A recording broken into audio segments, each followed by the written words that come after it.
Ukiona ishara hizi, jua kwamba malaika wako karibu na wewe. Ishara ya kwanza, unapokuwa kwenye maombi, unaomba, alafu ghafla kwenye maombi yako ikatokea kitu kama mwanga ukakatiza kwenye chumba chako, ujue kabisa kwamba malaika yupo katika uwepo wako au katika chumba chako hicho, katika chumba chako cha maombi.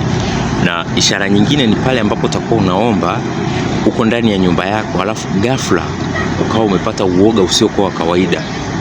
Yani unapata hofu isiyokuwa ya kawaida.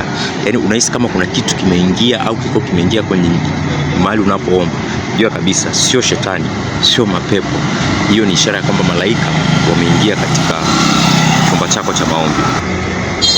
Pale unapokuwa kwenye kipindi kigumu alafu ukashangaa umepata nguvu ya ghafla ya kukusaidia. Ulikuwa unapitia hali ngumu, ulikuwa unapitia sintofahamu, lakini ukashangaa ghafla umepata nguvu ya ajabu ya kusimama, umepata nguvu ya ajabu ya kusonga mbele, umepata tumaini la ajabu, umepata labda ulikuwa unaumwa ukasikia nguvu ya tofauti, labda ulikuwa uwezi kuomba ukasikia nguvu ya ajabu, umeanza tu kuomba ukashangaa nguvu ya ajabu imeingia kwenye kipindi unaanza maombi. Jua kabisa huyo ni malaika au hao ni malaika wameingilia kati, wako karibu na wewe kwa ajili ya kukusaidia.